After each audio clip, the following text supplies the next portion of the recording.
with us is Republican Congressman Greg Murphy, who represents a swath of coastal North Carolina. Congressman, thanks for being here. Okay, basically, the Speaker says Tuesday, the vote's coming, and it's everything but DHS.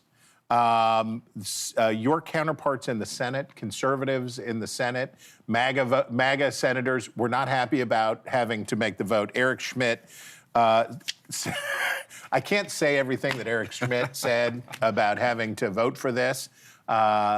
In public, Freedom Caucus sent a letter, a very upset letter about this, about the concessions that have been made here and promising to give no ground. Am I right to say this is a lot of noise, but this is going through on Tuesday? Well, I think that's what politics is, sadly enough, Chris. You and I know that. It is a lot of noise. I hope it goes through Tuesday. The Speaker, we were on a call the other day and had hoped that we could pass this as a suspension. Hakeem Jeffries said, no, the Democrats are not going to play ball, not going to do this, and so it's probably going to have to now go through a rule. The real question is who's going to try to extract what, who's going to try to get this concession and that concession. We need to fund the government. And then, truth be told, we need to address the concerns of the American people with what's going on, just with what's going on with ICE. And so I think that's a fair assessment. I hope we get to fund the government. It was ridiculous that we would not fund the government.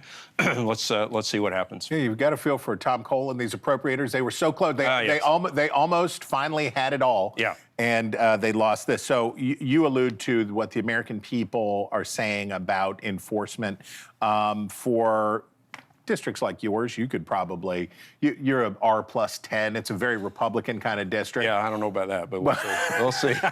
But yes, that's right. Always run like you're running behind. For people like Mike Lawler, your counterpart from the Hudson Valley in New York, this is not a subjective question. He wrote a piece for the New York Times, wrote an op-ed, where basically he gave voice to the concerns that a lot of moderate Republicans have, which is something's got to give. Are you open to the idea of codifying limits on immigration enforcement in a funding deal? Well, I think let's pull back and look at the entire issue. We wouldn't be dealing with this issue if we didn't have 13 or 20 million people come across the border. And I think it bears to remind people that Obama deported 3 million people. 56 people died in ICE custody under Obama. There weren't protests. There weren't all these things. And as Ronald Reagan said, you know, when the Republicans get in power, sometimes the Democrats lose their mind. This is what's happened in mainstream media, and shame on them, truly shame on them for really stoking the stoking the flames of this violence. Look, you know, we have human people dealing in human circumstances, and sadly and tragically enough, 2 people have lost their lives. They put themselves in situations probably that led to some of the human error. But let's actually pull back. Let's actually deal. We need to enforce our laws, but we also need to do it in a way that is respectful of the laws themselves. So Democrats talk about things like not letting ICE agents wear masks. They talk about changing the way that warrants, and I know you don't want to negotiate here, but like what kind of stuff would you be open to in terms of what a legislative cure would be? Sure, you know, they said about body cams. I think body cams, light is the greatest disinfectant, and usually body cams actually give the people who are enforcing the laws, they usually adjudicate them. Why are the guys wearing masks? Let's step back and ask why. Because these people were having their families attacked. So they're not doing it just to be, you know, criminals or whatever and hide behind a mask. They're doing it because their families were attacked. So let's put that again back in perspective.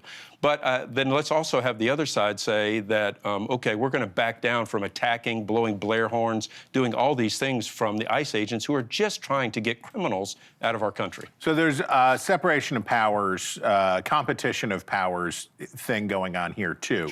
And you hear from some Republicans and certainly some in the administration that say what Tom Homan is saying and others like, we're happy to constrain ourselves, but we don't want our hands tied by Congress. But isn't that sort of Congress's job? Well, yes and no. I mean, this is where the administration does its job. Again, if you look back at other administrations, ICE was able to do its job where we didn't have these people protesting, a lot of which are paid protesters, paid agitators doing this. Congress does enact the laws, but it is up to the administration to administer the laws. And then we have our law enforcement individuals. You know, remember back in the defund the police movement where basically people didn't want laws whatsoever. And now they're saying, no, we can have the laws, but we don't want you to enforce them. Is there a concern, and I remember during the Tea Party protests of 2010, that I heard that paid protesters thing from the left about the right.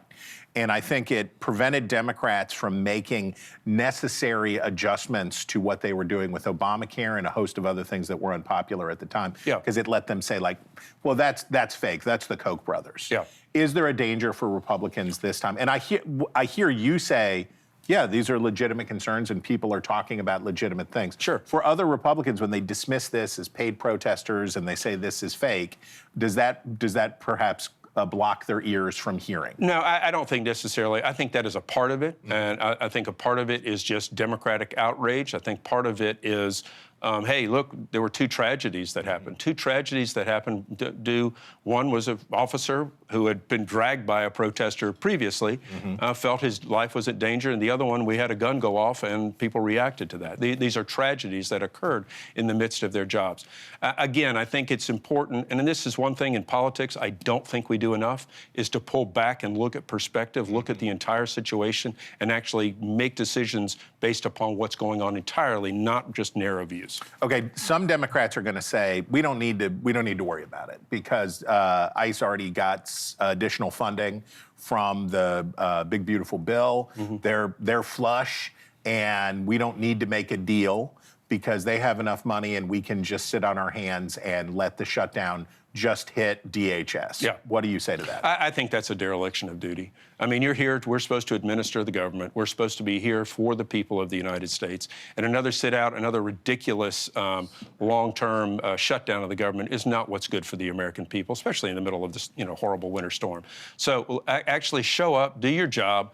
I think it's time to put down some of the swords and some of the banter and actually do what's right for the American people. And by the way, you actually got out of your district before everything, before the Snowmageddon came to where Washington, it's still frosty Washington. It's comfortable by comparison.